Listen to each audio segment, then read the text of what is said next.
Добре дошли, приятели, в четвърта част от поредицата «Българите и вълците».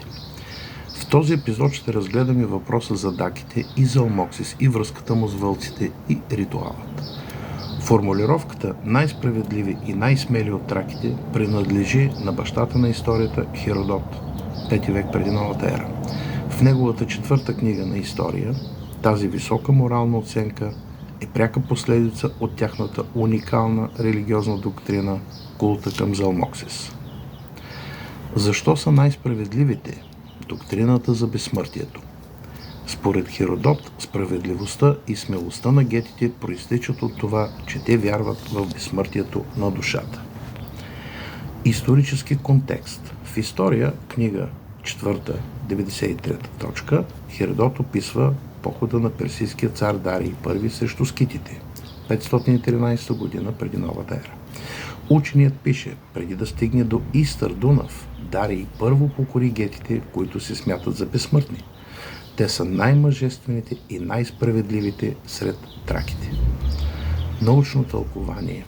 Прочутият френски лингвист и митолог Жорж Дюмезил, както и българският учен професор Фол, посочва, че справедливостта на гетите не е съдебна, а етико-религиозна, тъй като вярват, че земният живот е само подготовка за отвъдния. Те спазват строги аскетични правила, не изпитват страх от смъртта на бойното поле и се отнасят към света с абсолютно космическо спокойствие и морал. Култът към Залмоксис и орфическата тайна. Залмоксис е полумитичен цар, жрец и законодател, който в последствие е обожествен от гетите. Връзката с Питагор.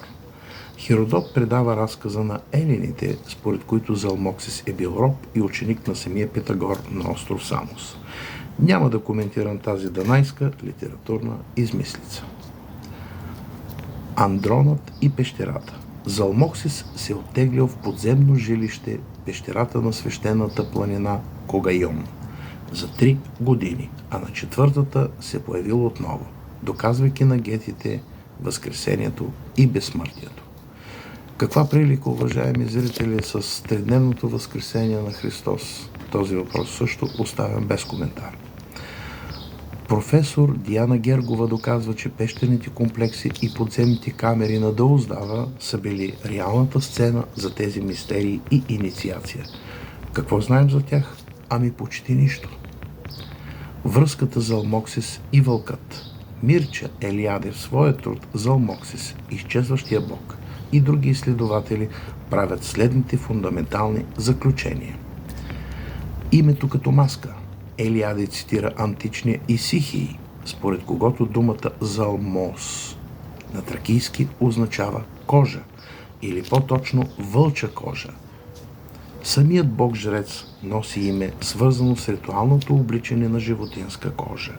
Така култът към Залмоксис изисква ритуално сливане с вяра. Впечатляващо, нали?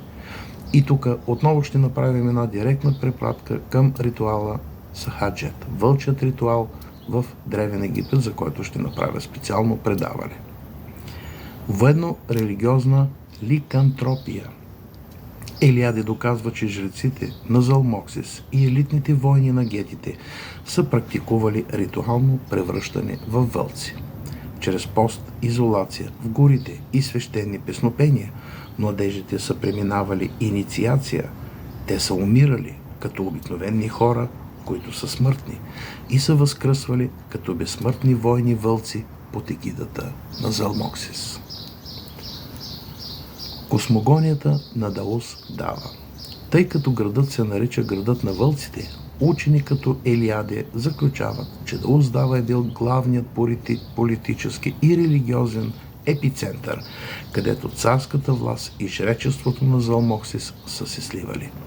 Войните, пазещи пределите на гетската държава, са се биели с вълча ярост, защото за тях смъртта е била просто преминаване в пределите на техният бог.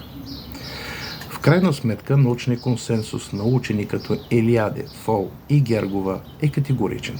Гетите са наречени най-справедливи, защото са победили страхът от смъртта чрез вярата си в Залмоксис. А вълкът е бил свещеното животно проводник. чиято кожа, поведение, инстинктът на глутницата са помагали на човека да осъществи тази трансформация от смъртно същество в безсмъртен воин. Ритуалът с изпращането на пратеник през Залмоксис е един от най-впечатляващите и детайлно описани обреди в античната история. Оригиналният извор, свидетелството на Херодот. Основният източник на този ритуал е Херодот, История, книга 4, 94. Той описва обреда с следните думи. На всеки 5 години те, гетите, избират по жреби един от тях и го изпращат като вестител през Залмоксис, за да му каже от какво имат нужда в дадения момент. Пращането става така. Неколцина от тях, наредили се в редица, държат 3 копия с остриятата нагоре. Други улавят пратеника за ръцете и краката, засилват го във въздуха и го хвърлят върху копията. Ако той умре, прободен от тях, смятат, че Богът им е благосклонен. Ако не умре, обвиняват самия пратеник, като казват, че е нечестив, лош човек.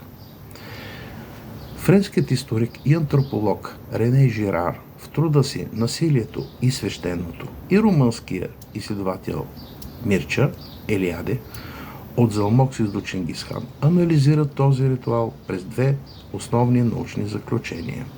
Несмъртност, а не убийство. Гетите не разглеждат това като наказание или убийство, а като върховна чест. Пратеникът не умира, просто сменя измерението, за да говори директно с Бога.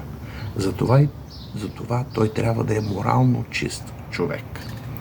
Космическа медиация. Пратеникът пренася колективните молби на цялото общество. Ако оцелее, се смята, че Богът го отхвърля заради неговата нечистота. Вълчата символика в жертвоприношението. Връзката между този ритуал и вълчия култ на гетите е извадена от Мирча Елиаде и потвърдена от българският траколог професор Иван Маразов. Полетът и скокът на вълка. Хвърлянето на пратеника във въздуха върху копията символизира ритуалния скок от земния в небесния свят. В индоевропейската митология вълкът е медиатор, мост между горния и долния свят. Самият акт наподобява акта и саможертва в името на глутницата.